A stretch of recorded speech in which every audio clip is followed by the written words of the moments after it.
y fuimos con el padre Alfredo. Y los mexicanos que habían organizado eso, son amigos, pero ellos hacen del desorden un puntito de honor. En lugar de 2 habían metido 50 ahí.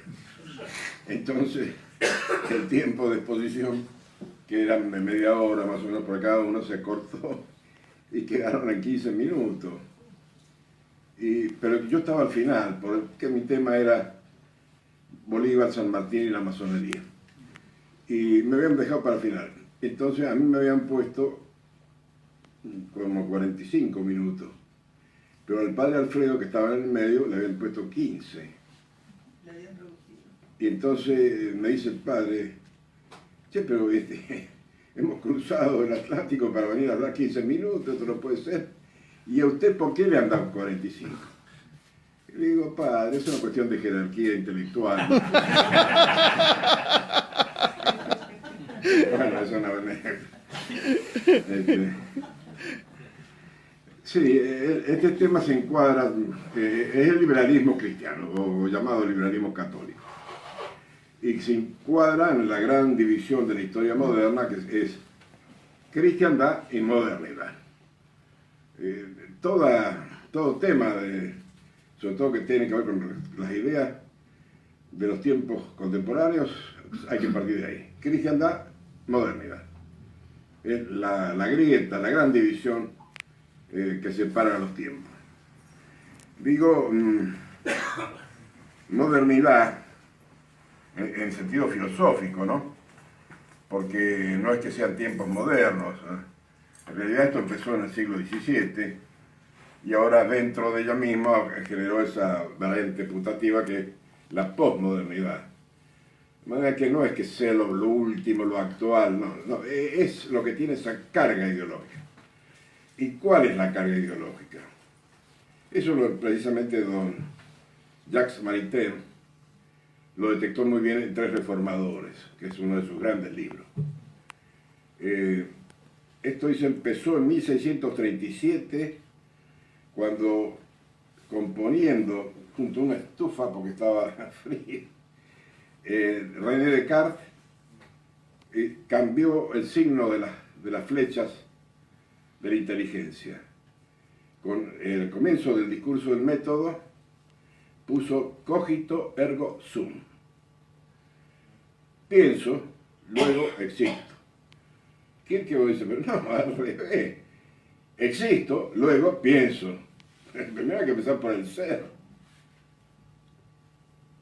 Pero él sentó las bases del pensamiento moderno, porque hasta entonces todo el saber de la humanidad, de las épocas clásicas y la cristiandad, era conocimiento, ir hacia las cosas, el sujeto buscando en el objeto el saber. En cambio acá es el sujeto el que dictamina si aquello es una pared o no. Y si yo pienso que es un lavabo y el otro es, bueno, nos ponemos de acuerdo, votamos y de ahí va a salir la verdad de las cosas. Es decir, se cambia totalmente, por eso es como si en una calle que fuera de dirección de marcha para allá, Descartes le puso la flecha para el otro lado. En lugar de partir del objeto, se partió del sujeto. Por eso es inmanentista. Todo el pensamiento moderno no solamente es subjetivista, porque se afirma en el sujeto, sino adentro, ¿no? Es un conocimiento de conciencias, inmanentista.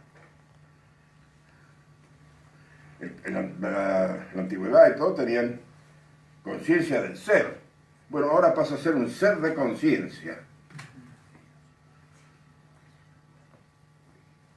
Entre otras cosas despreciativas de la modernidad hacia a la otra época, a la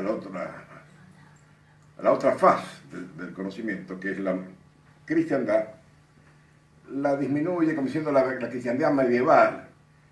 Lo medieval va cargado acá de una adjetivación negativa, pero además se lo quiere acortar. No, fueron 10 siglos. La modernidad no alcanza a 3. La cristiandad alcanzó a 10 siglos.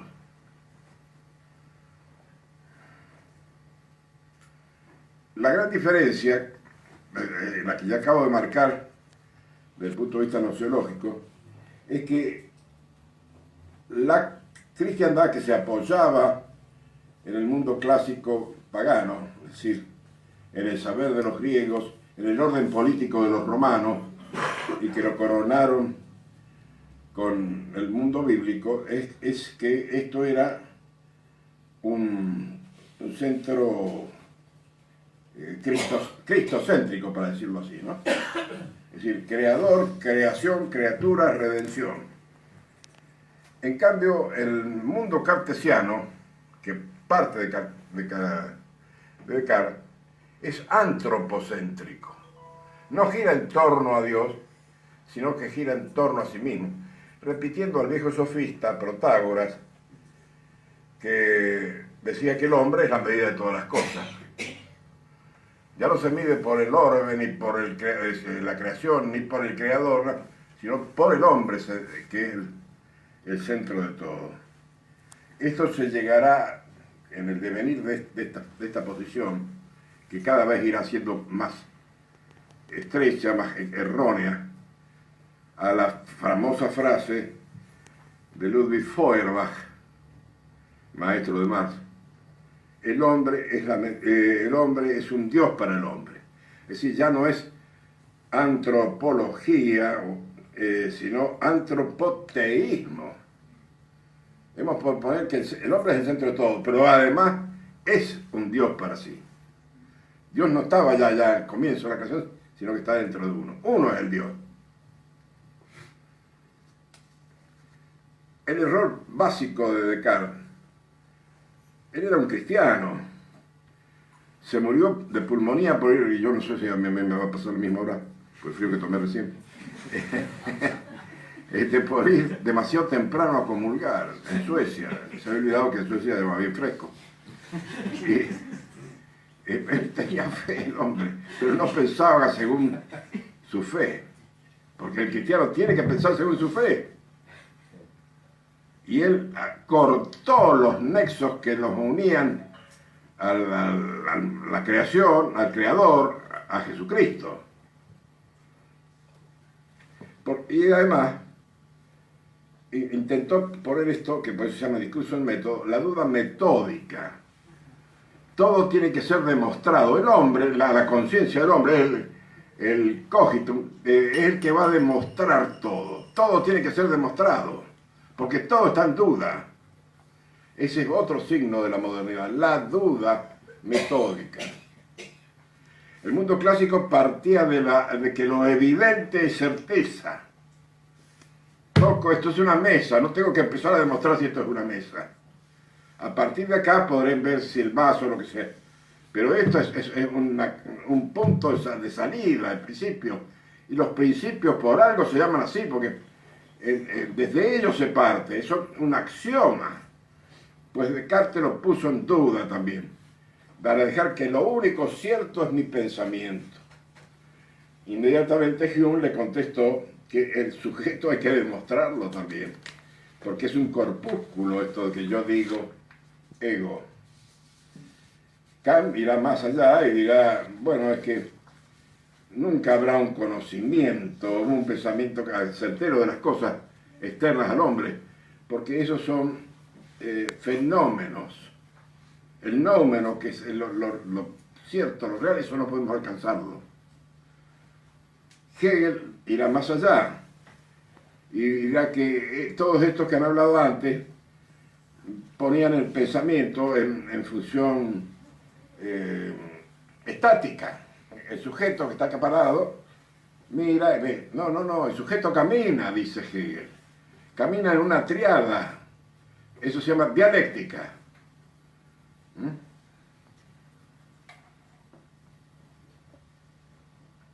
Hipótesis, antítesis, síntesis.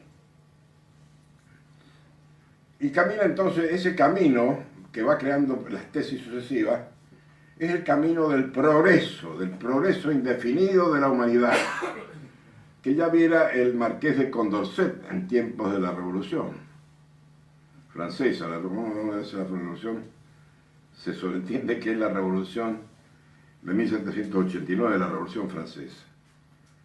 El pobre marqués lo experimentó en su persona, porque tuvo que tomar el cianuro antes que le cortaran la cabeza, ¿no? Sus amigos revolucionarios, los del progreso, el progreso iba a empezar por cortarle la cabeza a él. Lo que no estaba tan mal después de todo, porque pobrecito tenía este trauma que hoy algunos lo quieren, que han salido del closet, lo quieren proponer, porque la madre esperaba una niña. Y no fue así. Entonces, ¿qué hizo la madre? Le puso falditas y todo. Entonces el pobre marqués arrastraba esa dualidad que...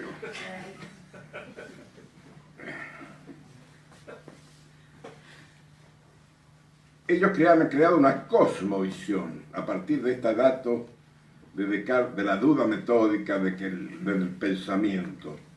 Y van abarcando todo el orden del saber. Hay una faceta que es la política. Y entonces en lugar del bien común, que es lo que buscaba el mundo clásico, el bien de todos en el todo, es el bien de mi libertad. Lo que era un medio un don que nos ha dado Dios, que a diferencia de los animales irracionales, que es elegir los bienes, elegir entre los bienes, ese medio se convertía en fin. El hombre vive para la libertad. Como diría Croce, la historia como hazaña de la libertad.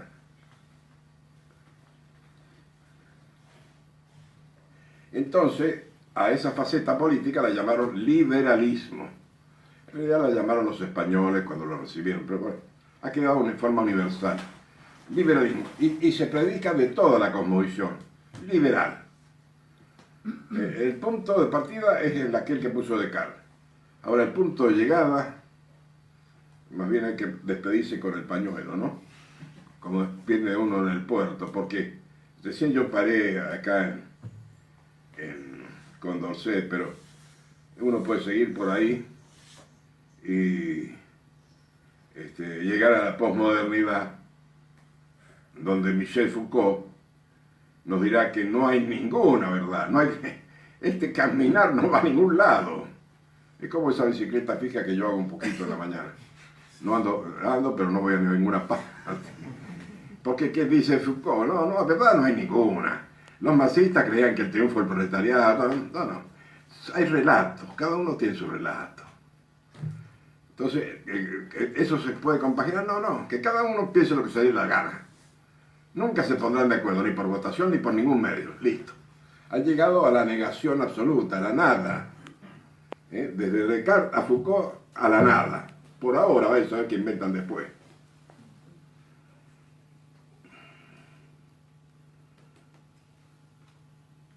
El magisterio de la Iglesia, por supuesto, se opuso a esto de inmediato. Más que por el pobre Descartes, cuando esto se plasma, primero en un orden de ideas ya más completo que el que Descartes, que se llama la Ilustración, con su libro, la enciclopedia, por eso lo llama indistintamente enciclopedistas o ilustrados, que son también del siglo XVIII más bien, franceses, casi todos ellos, Voltaire, el primero y principal, y después Montesquieu, Rousseau y demás. Y esa cosmovisión, ya ahora bien organizada, se va a plasmar históricamente en la Revolución Francesa. Y la Revolución Francesa, lo primero que hace es hace una declaración de los derechos del hombre y del ciudadano, que inmediatamente la Iglesia, por mediante un breve, la condenó, señalando 17 artículos contrarios a la religión y a la sociedad. Esto se olvida, o lo quieren olvidar algunos clérigos. La Revolución Francesa, no. De inmediato el pontífice la sancionó. Ellos, acto seguido, al poco tiempo, hicieron la llamada Constitución Civil del Clero, que el Papa Pío VI la condenó también de inmediato, porque dividía al clero de Francia en juramentado y refractario. De allí se decía que el humanismo que declaman era la divinización del hombre, negando los derechos de Dios. Estos derechos del hombre, en realidad, son la negación de los derechos de Dios. Y es esta exaltación del hombre es de la vida terrena, del mundo temporal, porque esto es clausus, esto no tiene trascendencia, por eso es inmanente. Porque acá no hay vida eterna, esta es la única. De ahí que San Agustín, y anticipándose a esto, decía, tenemos que elegir entre una vida mortal, la que eligen los liberales, o una muerte inmortal, la que elegimos nosotros. Es decir, para nosotros todo este tiempo desemboca en la vida eterna. Y más los creyentes sabemos que esa vida eterna está alumbrada por nuestro Señor Jesucristo, porque Él ha vencido la muerte. Por eso es una muerte inmortal.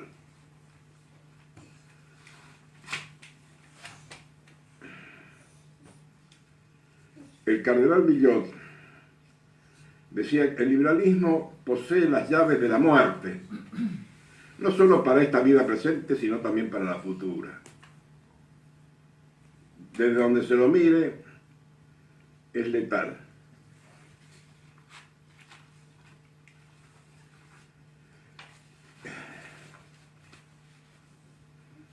La Iglesia, como decía, fue condenando desde el primer momento. Y así, León XIII, con dos encíclicas importantes, Immortale Dei y Libertas, de 1888, condenó el liberalismo común y el liberalismo moderado, que es el que van a adoptar estos cristianos, entre comillas. Ya estaba condenado por León XIII en la encíclica Libertas, que hay que volver a leerla. Pío X, San Pío X, sancionó Vehementernos y sobre todo la Pascendi de 1907, que definió a este mundo de la modernidad como la colección de todas las herejías anteriores. Y en otra carta, otra encíclica, otra carta destinada a los franceses, Notre Charte Apostolique, de 1910, reprobó al grupo de Leslon, de Massagné, por el error inadmisible de enfeudar por principio el catolicismo a una forma de gobierno. Es decir, que el catolicismo tenía que ser democrático. Pío XI destacó los derechos de Dios sobre los del Estado, en la encíclica Ubi Arcanius Dei de 1922. Y sobre todo la mayor de todas las encíclicas, para mi modo de ver, todas son muy importantes, pero que es la que más nos define a nosotros en esta lucha, que es Quas Prima, es decir, la encíclica que entroniza a Cristo Rey sobre las personas y sobre las naciones.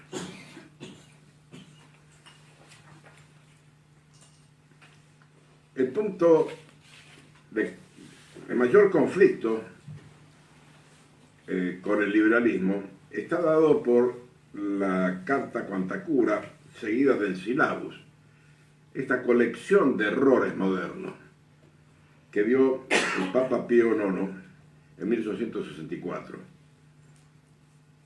que se llama el contra el impío y absurdo principio del naturalismo. Es el número 80 de los anatemas que allí se consignan. Siempre todo cae ahí. Dice así el 80: el romano pontífice puede y debe reconciliarse y transigir con el progreso, el liberalismo y la sociedad moderna. Que sea anatema el que diga esto. Y esto tiene el carácter dogmático. También han querido después quitarles ese aspecto. Bueno, una encíclica más. No. Esta es definitoria. De modo que quien dice que hay que reconciliarse con el liberalismo sea anatema. Y entonces también debemos reconocer de inmediato que el liberalismo en estos 3 siglos ha ido progresando. mientras que la cristiandad se arrinconaba, o era arrinconada porque ellos dominaban, gobernaban. Y entonces se planteaba cuál debía ser la conducta de los cristianos. Arreglarse con el mundo no se puede porque está prohibido por el 80. ¿Qué es lo que hay que hacer? Decía don Juan Vázquez de Mella, un gran pensador español. Cuando no se puede gobernar desde el Estado, con el deber, se gobierna desde afuera, desde la sociedad, con el derecho. Y cuando no se puede, porque el poder no reconoce el derecho, se apela a la fuerza para mantener el derecho y para imponerlo. Y cuando no existe la fuerza, transigir, ceder. No. Entonces se va a las catacumbas y al circo. Pero no se cae de rodillas porque estén los ídolos en el Capitolio. De manera que sintéticamente todo esto se reduce a una palabra: resistencia. Bien decía Anacleto González Flores, un mártir de la gesta cristera, que hasta el cristianismo se sabía ganar y perder, pero el cristianismo incorporó esto otro: resistir.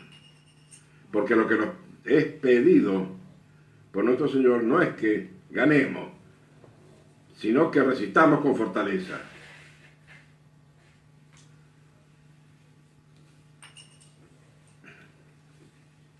No es transigir, sino resistir. Bueno, eso es precisamente lo que va a estar en cuestión acá por Maritain. Si hay que resistir o hay que acomodarse. Don Jacques Maritain, gran filósofo, porque yo tendría que haber empezado por decir, ante todo, que rindo homenaje a su aporte al renacimiento tomista que se dio en el siglo XX, con personalidades como Gilson, como Garrigou Lagrange y tantos más, Sertinage. Es un gran autor de grandes libros. Yo personalmente me quedo con 4 de los de él: Los grados del saber, El orden de los conceptos, Introducción a la filosofía y Arte y escolástica. Es decir, en el plano especulativo, propio de la metafísica y sus derivados, no tengo nada que decir en contra de Maritain, todo lo contrario, lo aprovecho toda su lección. El problema es de Maritain, estudioso del orden práctico, del orden político. Y acá nos encontramos enseguida con una serie de distinciones en las que ya entramos en el tembladeral con Maritain. Porque él va a sembrar una primera distinción que no es exacta, entre persona e individuo. Carga a la persona de todos los bienes, es igual al bien, le da el estado de gracia a la persona, es el alma, es autónomo. Entonces, si tiene todas esas cosas, se ordena directamente a Dios y no pasa por el bien común. La persona no tiene por qué sujetarse al bien común porque está directamente encaminada a Dios. En cambio, el individuo, que es cuerpo, materia, el mal, ese sí es una parte del todo. Esa distinción es falsa, absolutamente falsa, porque Santo Tomás niega que haya dos principios, dos partes, mejor dicho. Cree en el ilimorfismo, es decir, la unidad sustancial de cuerpo y alma. Hay un principio material y uno espiritual. El alma no es alma en un cuerpo, sino que es la forma del cuerpo. Y juntos forman el viviente.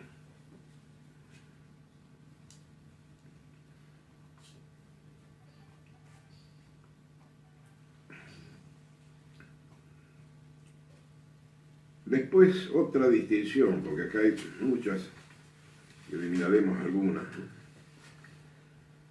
El pecado sería caer en la materialidad, en el dualismo ontológico. porque el alma está en estado de gracia, según Maritain. Entonces, esa es buena, por definición. Pero el pecado sería caer en la materialidad propia del individuo. No, no es así. El pecado es apartarse de la ordenación de las normas eternas. Otra distinción, que esa es básica, y que ha traído tantos daños dentro de la renovación tomista, porque muchos de los grandes pensadores tomistas incurrieron en ella. La distinción entre el saber especulativo y el saber práctico o moral. El saber metafísico y el saber moral. El especulativo, que se mueve en el orden de lo necesario y apunta a la verdad. El práctico, que es la moral, se mueve en lo contingente y apunta al bien. Esta distinción la hizo un excelente tomista francés, Louis Lachance, y la repitió entre nosotros el padre Julio Mendiel en su famoso libro Crítica de la concepción de la persona humana en Maritain, que dice mi amigo Héctor Hernández, y yo lo comparto, que es el libro más importante de filosofía que se haya escrito en la Argentina, porque establece esta clara distinción. Estoy hablando del saber metafísico que va a la verdad, o estoy hablando del orden moral práctico que apunta al bien.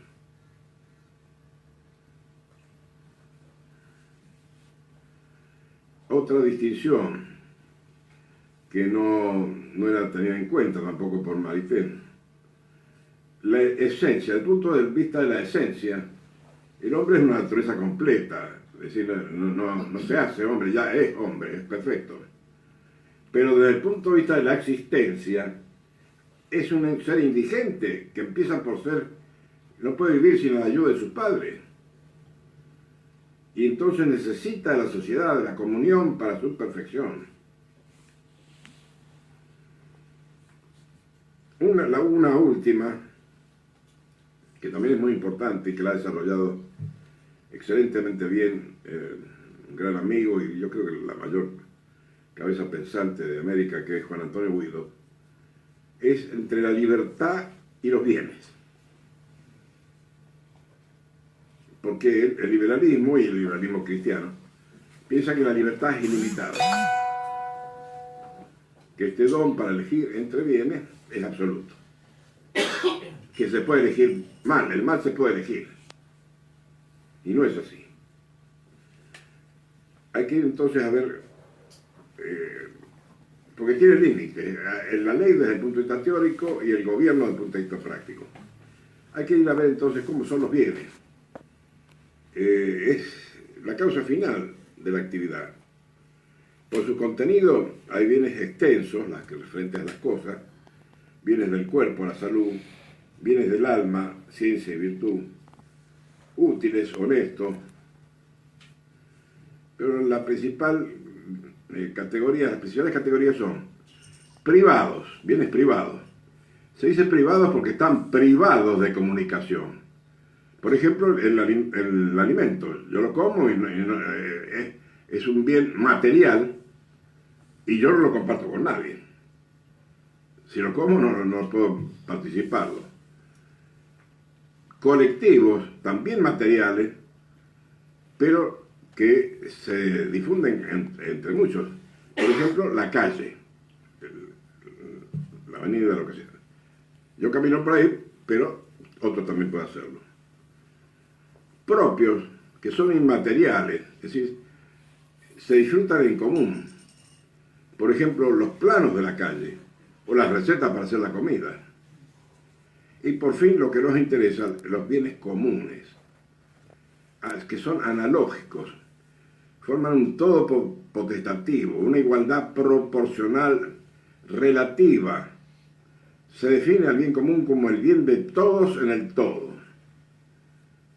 que es un todo, porque no es que sea este bien, aquel, otro sumado, porque por la vía de los maritainianos se dice, no, sí, El bien común es el bien de la virtud, de todos juntos. No, no es todo juntos. Es como una casa. Porque yo en la casa puedo decir, bueno, está tal el techo, los muros, las ventanas. No, pero la casa es algo más que todo eso. En sí misma es una entidad. Esto es una casa. Digo, no me pongo a decir, estos son ventanas, más puertas, más... Acá el gran defensor de la primacía del bien común, sobre todo otro tipo de bienes, es este gran filósofo de Quebec, Charles de Conin. Bueno, vamos acortando por razón de tiempo. Lo de Maritain va a tener dos precedentes importantes. Uno, el escritor famoso francés de 1780, Hugues Félicité de Labney.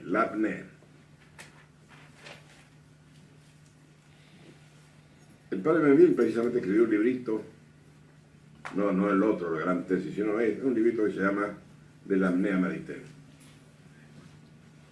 Porque este nos va a mostrar cómo cuando uno se aparta de los verdaderos principios, ya después se va cayendo y cayendo. Labney empezó siendo un teócrata, se decía en Francia, es decir, una persona que centraba en Dios su vida. Y además, un defensor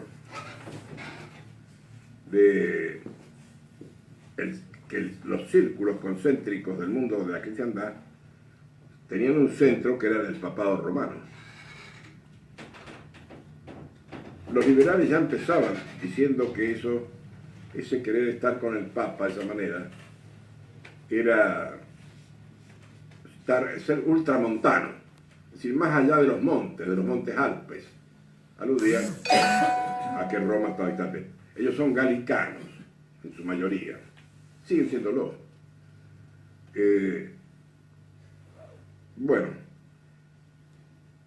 Labney empezó siendo ultramontano y teócrata, pero en 1830 creó un diario que se llamaría L'Avenir, con sus dos grandes compañeros, Lacordaire y Montalembert. Y ellos dijeron, bueno, el liberalismo se está imponiendo, veamos cómo podemos concordar para que no nos arrase. Y entonces crearon una frase, la creó Montalembert: la iglesia libre dentro del Estado libre. Es decir, salvar a la iglesia de este poder omnipotente que se iba diseñando en el Estado liberal. Porque el Estado liberal es el Estado perseguidor.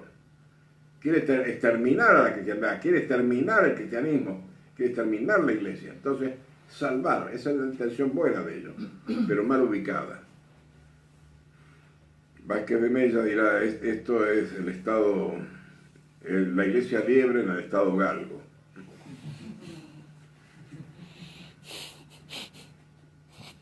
Labney decía que la cristiandad histórica, la cristiandad medieval, había sido una infancia de los tiempos, de los pueblos cuando eran niños, que se habían guiado por el triunfalismo constantiniano. Es decir, el verdadero cristianismo había estado antes de Constantino, cuando estábamos en la catacumba. Pero desde que Constantino terminó con la persecución, ha habido esa época más bien reprobable. Ya ellos se inclinaban, sobre todo Labney, por una iglesia angélica, sin encarnación. Una iglesia pura para hombres puros, es decir, no para hombres reales. Esta presentación llevó al Papa Gregorio XVI, en 1832, a condenar al Avenir y a sus sostenedores. Y lo hizo con palabras muy duras, en la encíclica Miraribus. La llamó fuente hedionda del indiferentismo. Porque esto decían, la iglesia ahora tiene que volver a su pureza inicial, debe regenerarse. No, le dice el Papa, la iglesia no necesita ninguna regeneración porque no es una institución humana. Pues Labney, ya ahora sin sus amigos que se apartaron de él, publicó un libro que se llama Paroles du Croyant, Palabras del Creyente, donde ya se despegaba del cristianismo. Entonces, nueva encíclica, Singular y Nos, donde se dice que hay un insensato apetito de novedad, con desvaríos, y esto debe ser condenado perpetuamente. Clarísima la encíclica, esta visión de aproximación al liberalismo desde el cristianismo debe ser condenada perpetuamente.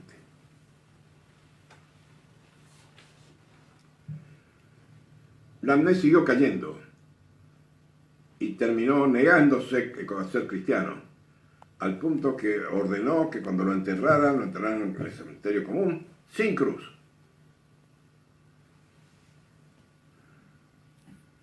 Pues resulta que algunos de los maritenianos, como Veo o Di Cotillon, dicen las ideas de Maritain provienen del Avenir. Bueno, el Avenir está condenado perpetuamente. Ellos creen que hacen un elogio, y no es así.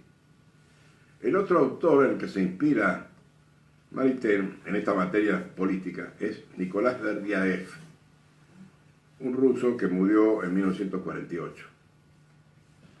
Este hombre pasó por 3 etapas.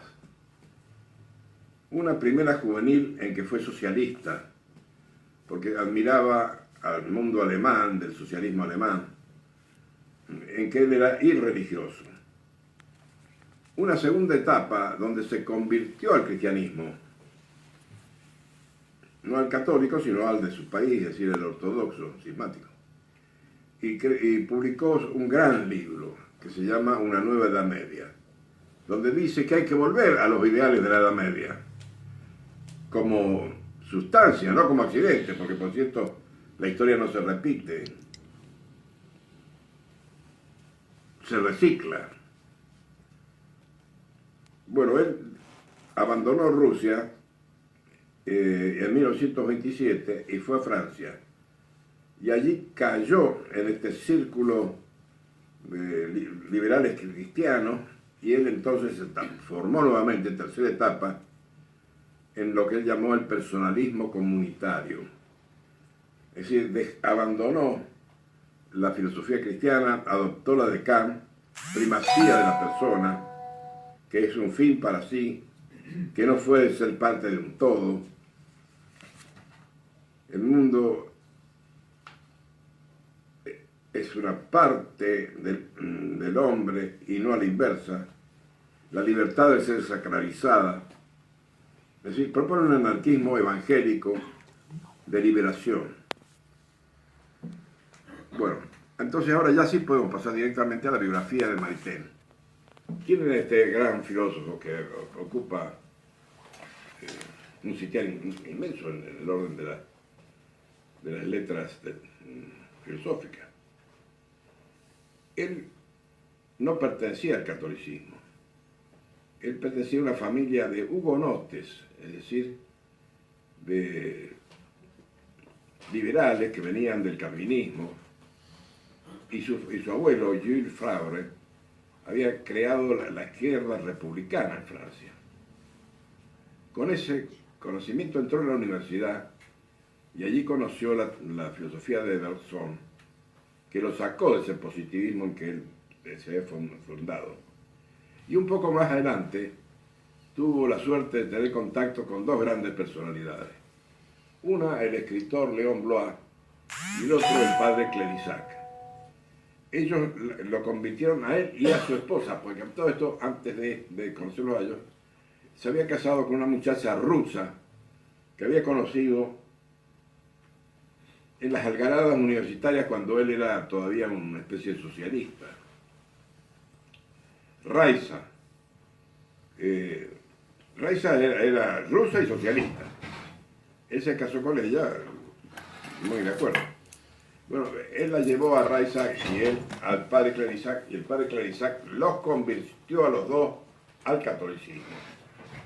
Y lo mismo hizo Léon Bloy. Y los 2 le dijeron, eso en el orden religioso, pero en el orden político tienen que adherir al movimiento de la Acción Francesa, que era el movimiento de la derecha que había en Francia. Monárquica, entre otras cosas, pero era el nacionalismo integral, la defensa de todos los bienes, de todos los intereses, del interés nacional de Francia, que dirigía Charles Maurras. En un libro que ha tenido mucha trascendencia de Raïssa, que se llama Grandes Amistades, ella dice que el padre Clérisac los engañó, que estuvieron ahí sin entenderlo de lo que se trataba, hasta que el Papa Pío XI, con su breve de 1926, les aclaró el panorama. Bueno, la verdad que no era un niño, Maritain tenía 45 años, hacía 15 años que estaba en la Acción Francesa, y un hombre inteligente, de manera que no estaba por equivocación ahí, o engañado por el padre Clérisac. Lo que pasa es que se produjo esta conmoción terrible en el mundo político, no solo de Francia, sino del mundo entero. Porque Francia tiene el carácter monárquico, pero en el resto del mundo entero, la derecha, con su régimen de orden, había encontrado en Maurras su verdadera formulación.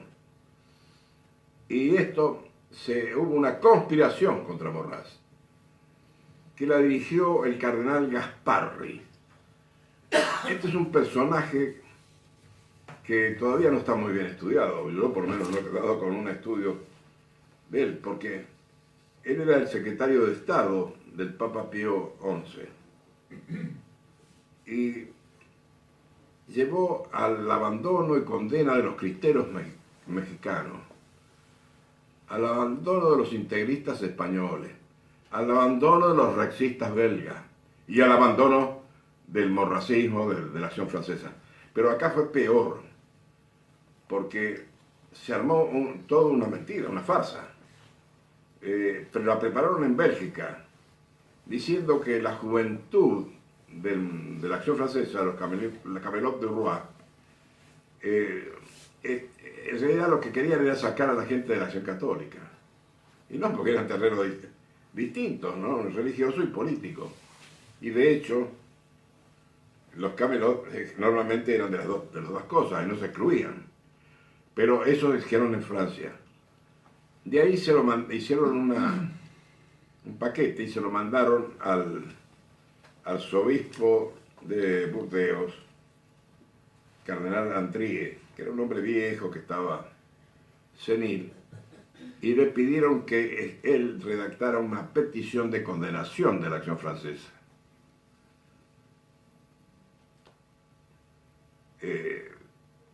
Era una transgresión de personas, porque en todo caso se basaba en dos frases o tres de novelas de Maurras joven. Podía, incluso si uno quisiera conceder que Maurras como tal podía recibir una condena, no le cabía porque él no era católico. Y al revés, había escrito muchas cosas que habían sido bendecidas por Pío X. Pero su movimiento sí era católico. Y dirigentes como Henri Massis o Ernesto Cicharí, que se habían fundado junto con Maritain, eran católicos, militantes. No tenían nada que ver con esas novelas de Maurras. Pues se pasó de Maurras a todo el movimiento. Y se lo castigó de una manera terrible, porque se les negó los sacramentos, se les negó entierro en los cementerios católicos que había en Francia. Sí, hubo casos tremendos, como por ejemplo a la muerte del gran historiador Jacques Rainville, que fue una manifestación y no pudieron ir a los cementerios cristianos. Esto fue un daño inmenso que se hizo al movimiento de la derecha francesa, del que recién se está recuperando, y a la derecha en general, porque por un lado permitió el desborde de estos racistas, de tipo nazi y demás, y por el otro el nacimiento de una izquierda que ha dominado culturalmente el mundo. Sobre esto hay un libro muy bueno, que a lo mejor ustedes alguna vez tendrán oportunidad de hacer lo que yo quería hacer y no lo he podido hacer, que es traducirlo, de Gustavo Corsán, O século do nada.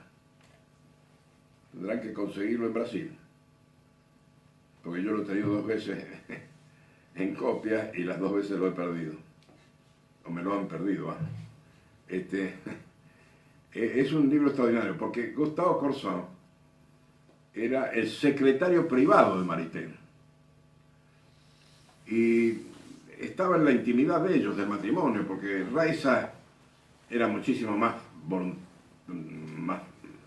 voluntaria, yo iba a decir mandona, pero en fin.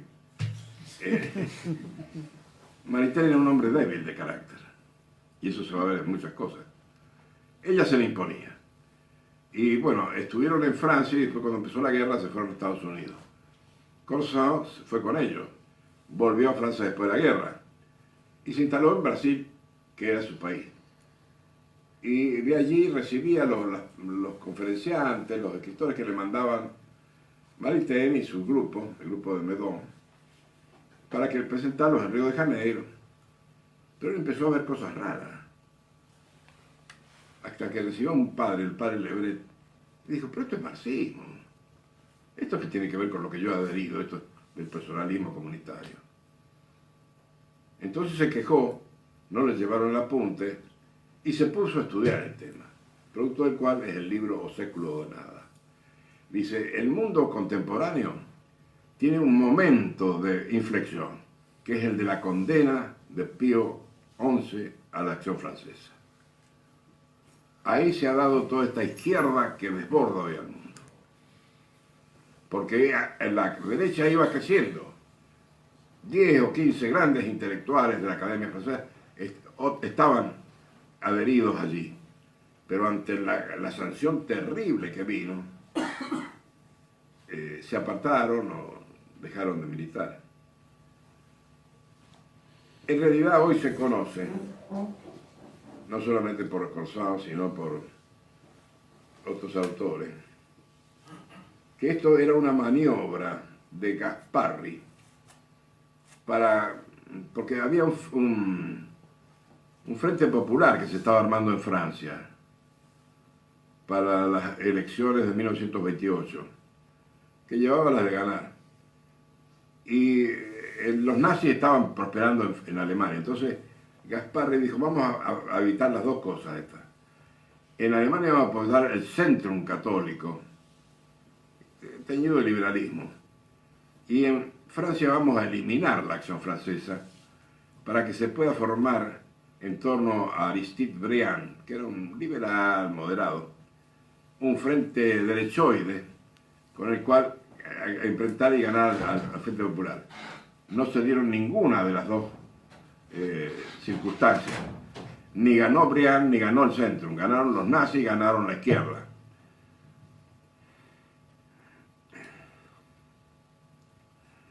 Pero cuando él se va de la acción francesa, uno de los grandes escritores de la acción francesa, Georges Bernanos, le dirá, has empezado el itinerario de fuga.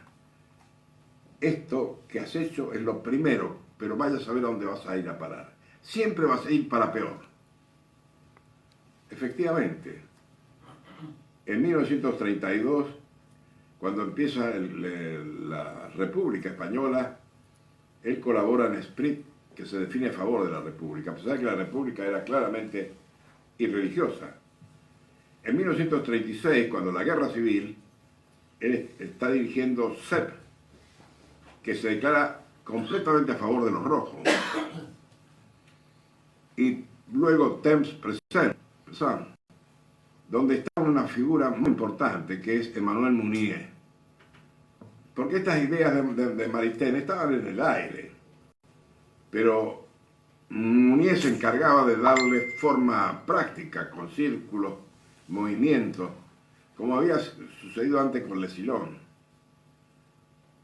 Y en torno a ese grupo va a darse esta floración en Francia del modernismo, que había sido condenado por en la Pacelli, con el jesuita Henri de Libac, con los dominicos Yves de Congar, Chenu, en un centro que ellos tienen que se llama Les Alchois, y sobre todo con la aparición de este pseudocientífico que era el jesuita Teilhard de Chardin.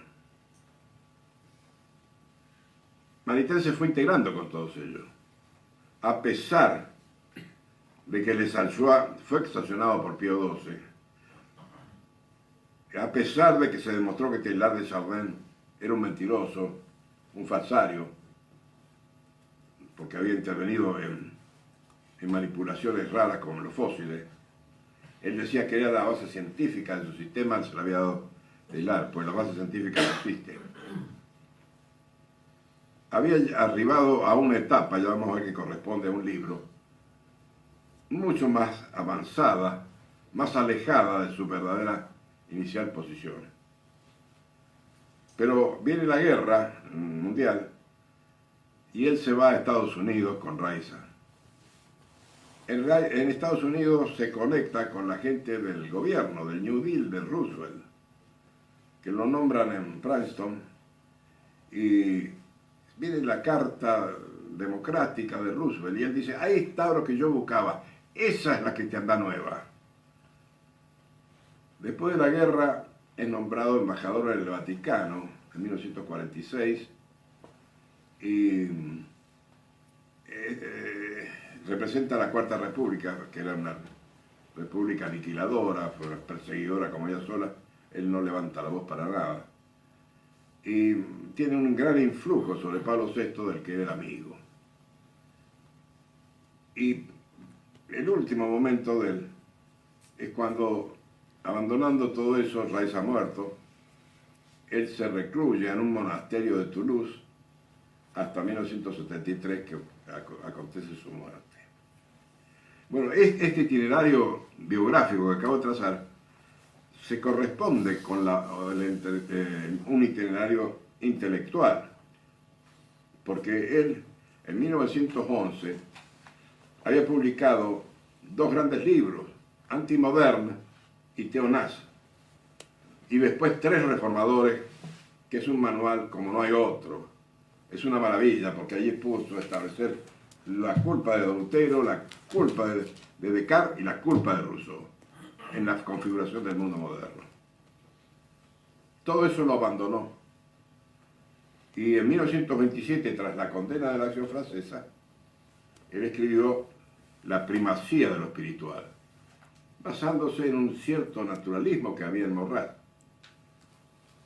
Pero ahí se declara él muy partidario de la autoridad del Papa y recuerda que están en vigencia las grandes cíclicas, las grandes bulas dogmáticas. Dice, la Iglesia en Sua, la Unam Santa, está ahí siempre, el sílabo está ahí siempre. Eso lo dice cuando ya se ha apartado de la Acción Francesa. Pero en 1930 publica Humanismo Integral y Religión y Cultura. Ahí ya no.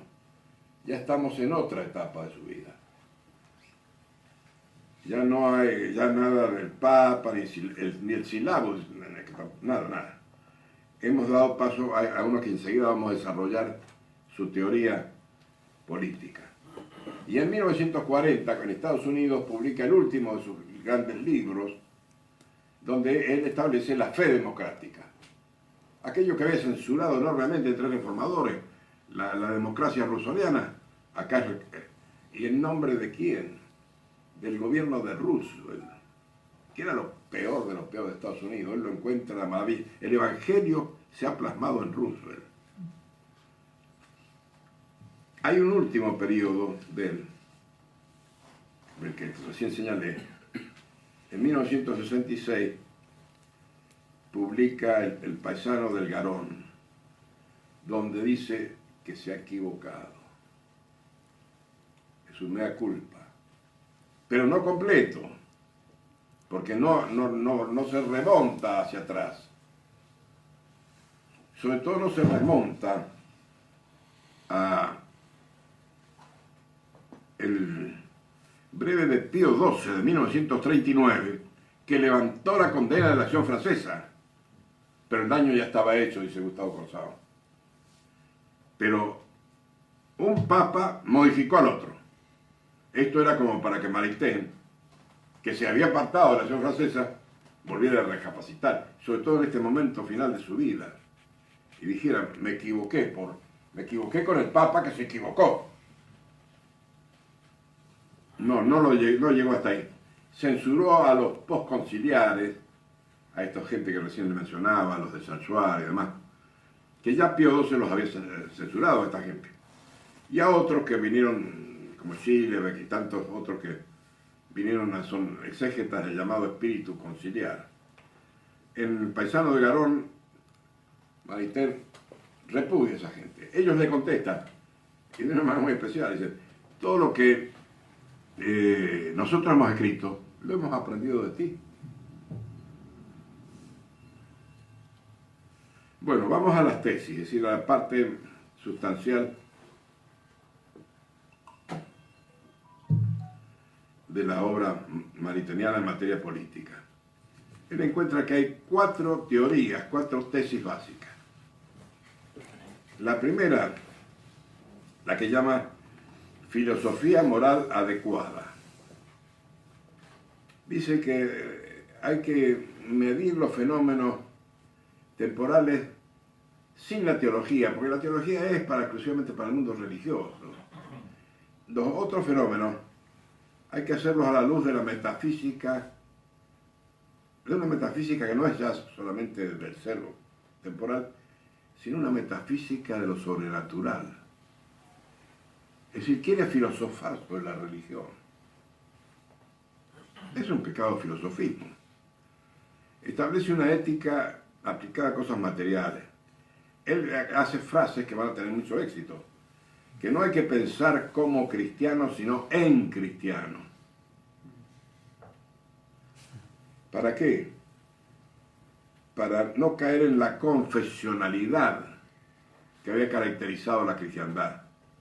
En cambio, pensando en cristiano, se buscaba el mundo político con inspiración evangélica. ¿Y cómo es la inspiración evangélica? No con la doctrina cristiana, sino con un fermento evangélico.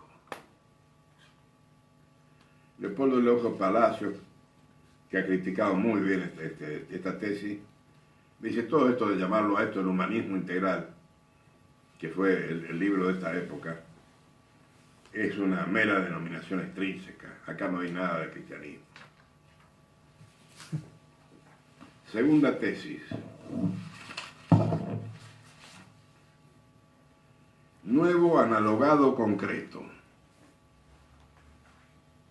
Siempre él está pensando en términos dialécticos. Opone cristiandad medieval a modernidad. Y entonces dice, la cristiandad medieval fue un mito, un sueño, que por un lado dice, tenemos que todos que trabajar enterrándola, porque eso nos molesta, nos entorpece a los cristianos. Olvidémonos de aquello. Pero por otro lado dice que está abolida para siempre. Si está abolida, no se sabe para qué van a estar con la pala de los enterradores.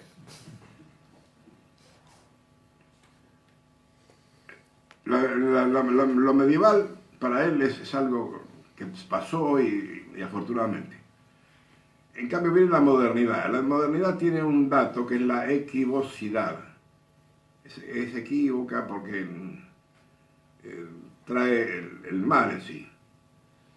Entonces él sugiere ahí, aparece la palabra nueva cristiandad, que funciona no por unidad, no por equivocidad, sino por analogía. Sintetiza las ventajas, lo bueno de los dos periodos anteriores en esta nueva formulación. Pero esta nueva cristiandad no se parece a la cristiandad medieval, que es la única conocida, histórica, la de los 10 siglos, porque dice que la palabra sirve para esencias diversas, porque la palabra cristiandad es polivalente. Es la única que conocemos de la cristiandad. El Padre Sáenz lo ha desarrollado magníficamente y nos ha mostrado que una cosa es el cristianismo, con la iglesia que está a salvo de los siglos, y la cristiandad, que es la obra que hace civilizadora que provoca el cristianismo. Pero, dice muy bien el Padre, los enemigos del cristianismo prefieren atacar la cristiandad, porque saben que de esa manera dejan sin soporte histórico al mundo de la religión. Él, cuando se separó de la Revolución Francesa en primacía de lo espiritual, decía, ahí están siempre, a pesar de apartarse del tradicionalismo morraciano, siempre está una santa, siempre está el sílabus. Ahora, en cambio, dice, el sílabus no quiere decir nada. Fueron cosas históricas para el momento, pero no tiene valor de permanencia. Nunca había sido muy partidario de España, pero en este momento, hablando de los analogados, dice que una de las cosas peores que tiene el mundo de la cristiandad es su intento de persistir, cuando debía darse por bueno y quedarse en su tumba tranquilo. ¿Y eso por qué? Porque ha habido un intento que se llama resistencia, que él condena. ¿Y esto dónde? En España, desde la época de Felipe II hasta Franco y Salazar Portugal. Pero eso lo ve muy mal, dice, porque eso desorienta a los cristianos, que debían ir yendo por el mundo, tratando de ver lo bueno y lo de los dos, para buscar, por analogía, una síntesis. En cambio, estos salen a traer de nuevo la cristiandad medieval. Otra tesis es la ambivalencia de la historia. Este es más simple, él usa la parábola del trigo y la cizaña. Él, que siempre decía que había que negarse a andar usando de la Biblia para cuestiones políticas, pues acá se apoya en la parábola y dice, no hay que cortar la cizaña antes de tiempo, hay que dejarla crecer. La cizaña sería el liberalismo. Y va a haber un doble progreso contrario. Las dos van a crecer y ya después, al final de los tiempos, ya se verá qué se hace con eso. Pero la revolución de que trae el liberalismo es inexorable. Eso no se puede combatir. Ahí hay un punto que ya lo podemos ir marcando como definitivo. La del hombre débil, la del hombre que no quiere la resistencia, la del hombre que es avasallado por el mundo moderno. El último punto de esta tesis es el ritmo ternario. Nuevamente vuelve con la cuestión cristiandad y modernidad. Cristiandad medieval tiene una ventaja, era teocrática, es decir, creía en Dios. Pero tenía un inconveniente, no tenía humanismo. Esto es una falsedad. Precisamente a la época que Maritain escribe esto, se ha producido en la Sorbonne todo un movimiento de grandes historiadores medievalistas que han reflotado la verdadera realidad del medioevo. Algunos socialistas, como Alfano, pues él los ignora, porque no sabe nada de historia. Se pone a escribir sobre historia sin saber de historia. Y da por hecho esas tonteras de los manuales de que la Edad Media no era humanista. En cambio, la modernidad tiene el mal del antropocentrismo, pero el bien del humanismo, y sobre todo porque entra, dice él, que los cristianos del otro periodo nunca lo habían hecho, entran en las regiones de sombra del ser humano. Está como acá adelantando un juicio favorable a Freud. Las regiones de sombra, esto ya no se sabe ni la metafísica, ni el psicoanálisis. Y dice que no son, como se había visto, como incompatibles las dos. Porque lo que hay que ver es las ventajas de las dos y dejar los inconvenientes. Porque, por ejemplo, dice él, la modernidad no era polémica, no buscaba combatir al cristianismo. Y pone como ejemplo a Voltaire, justamente Voltaire, el Cancer Infam, el que decía, Cristo necesitó 12 apóstoles para difundir su doctrina, yo voy a demostrar que con uno solo se lo elimina. Perseguidor del cristianismo a muerte. Él lo pone como un modelo de neutralidad. Y entonces llega nuevamente nueva cristiandad. Cristianismo y humanismo. Cristianismo y humanismo laico, que juntos se encaminan al progreso. Todavía acá estamos en el periodo de humanismo integral, de religión y cultura, donde él, apoyándose supuestamente en la historia de Francia, quiere elogiar el liberalismo francés. Pero viene la guerra, como les dije, y se traslada a Estados Unidos. Y entonces allí se ha dado la Carta Democrática por Roosevelt.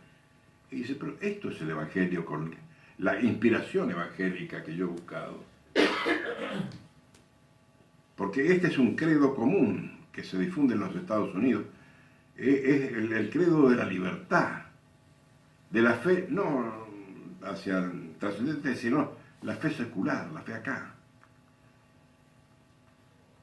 Eso trae sus consecuencias en Estados Unidos y Maritain las ve y las acepta. Dice que este credo, como todo credo, tiene quienes se apartan de él, es decir, los herejes. Bueno, pues a los herejes hay que reprimirlos. Así que él, que era el bondadoso, que todo era magnífico, Voltaire incluido, ahora resulta que no. Hay que perseguirlo. Es decir, propone una nueva inquisición democrática. En esto él está copiando, tal vez sin saberlo, al calvinismo, al puritano de los Estados Unidos, que está influyendo sobre él. Y va a un capítulo que es más desagradable, del hombre y el Estado, que es el libro que publica en Estados Unidos, en 1940, que es el de la educación. Él había estudiado muy bien a Rousseau, y sabía todos los males que había causado Rousseau, entre otros con ese libro, el Emilio. Emilio es donde se deja que el chico haga lo que se dé la gana. Los padres no tienen derecho a intervenir de ninguna manera. Bueno, ahora eso no está mal, pero que el niño que sea una especie de animalito, pero sí que cuando llega a la escuela, en la familia nada de formarlo, pero en la escuela sí. ¿Quiénes lo van a formar? Las maestras catequistas, es expresión de él, maestra catequista. ¿Le van a enseñar la Biblia? No, le van a enseñar el credo de la carta, de la futura Carta de las Naciones Unidas de Roosevelt. Las maestras, dice más, si no tienen ellas, las maestras, una buena formación democrática, una segura adhesión a lo que enseñan, no pueden ser maestras. Ahí está presente en todo lo que es la sociedad norteamericana de aquellos años, con el manifiesto Destino, de gobernar el mundo, del calvinismo, del New Deal. Avance un poco más, Maritain, porque siempre, como se lo dijo Bernardo, siempre vas a ir para peor. Dice, las masas no adhieren profundamente a esto. Ha visto que en Estados Unidos la gente pasivamente acepta esto, pero no los ve convencidos. Entonces dice, acá lo que falta es una minoría profética, tropas de choque. Recuerden que él está hablando en los años de la Segunda Guerra. Tropas de choque eran los SS, los campos de exterminio. Tropas de choque, ¿para qué? Para imponer el credo democrático. Y dice, es una triste necesidad. Porque le dicen, pero mire, que lo que está usted pidiendo, que se termine, que se liquide a la gente que no piensa en términos democráticos. Sí, pero es una triste necesidad. Entonces él propone una especie de fraternidad anárquica. Y es muy interesante los modelos que encuentra del nuevo cristianismo. El principal se llama Saul Alinsky, Es un judío, no creyente por cierto, promotor de motines en Los Ángeles, en Detroit y en Chicago. Para él este es el nuevo San Pablo. Después George Gurvitch, Harold Lasky y Eugene Kogan, 3 judíos socialistas. Estos son los que él halla como los que han interpretado bien lo que es la nueva cristiandad. Un último capítulo, el de los derechos. Jacques Maritain pasa por ser el autor de esto que hoy es avasallante, la teoría de los derechos humanos. Es decir, que viene aquella declaración de la Revolución Francesa, pero se va aumentando, y entonces llegamos a que entre los derechos humanos está el que el hombre debe gozar de felicidad, que no debe tener sufrimiento, que se debe evitar una muerte agónica.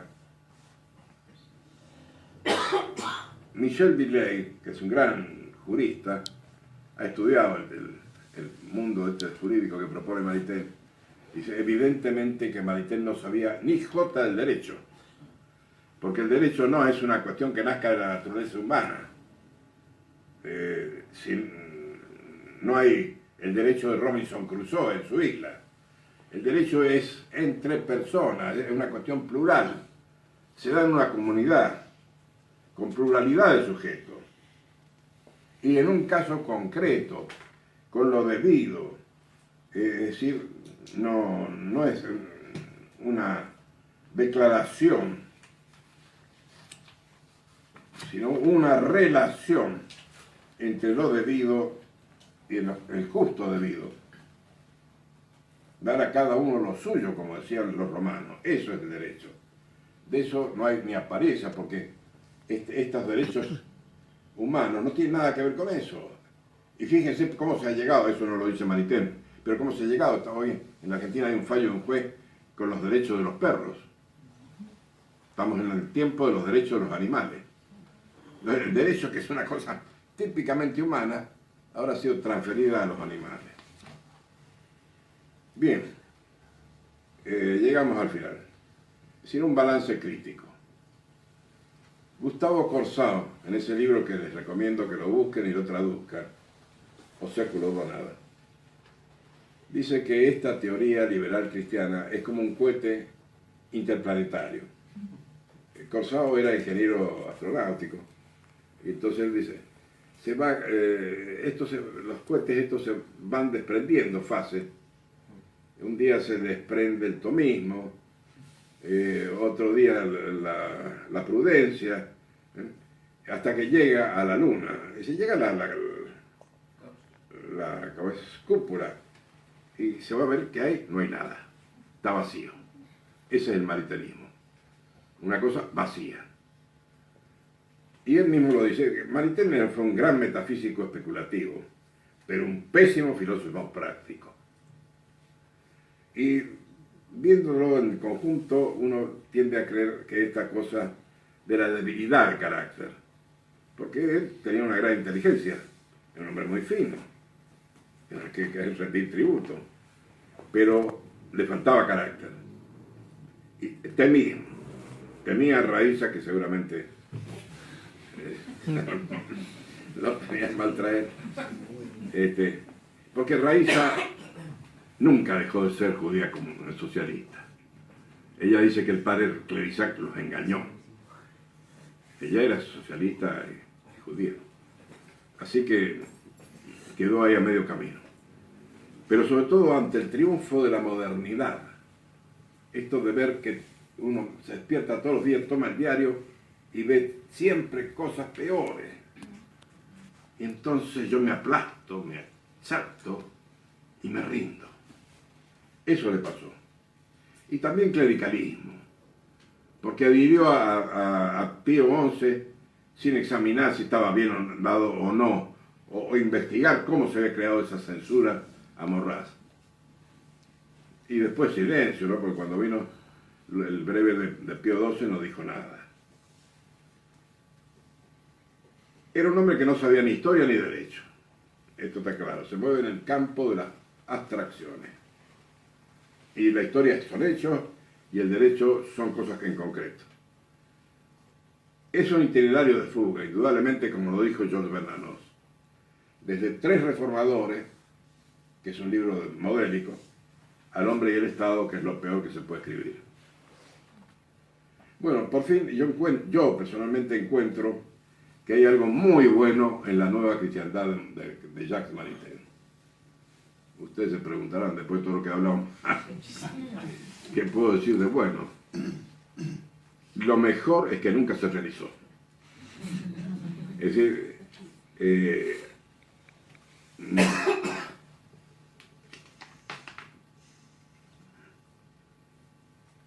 no pasó nunca el papel. El que hizo todas esas teorías, las que ya he explicado, no tuvieron relevancia. Sus discípulos, los partidos demócratas cristianos, no entraron en estos detalles, generalmente ni conocían esto, pero sí sabían este impulso hacia el liberalismo, a tratar de arreglarse con el mundo, en contra del artículo 80 del SILABU. Y bueno, ¿pero qué ha pasado con ellos? Han desaparecido en todo el mundo. No quedan partidos demócratas cristianos. ¿Por qué? Porque han entrado por las variantes, es decir, o se han hecho liberales directamente o se han hecho socialistas y consiguientemente se han corrompido. En Italia, sobre todo, que fue el gran partido demócrata cristiano, ha sido borrado del mapa. Lo único que podemos aplaudir es que todo esto que yo he expuesto no sirve para nada. Gracias.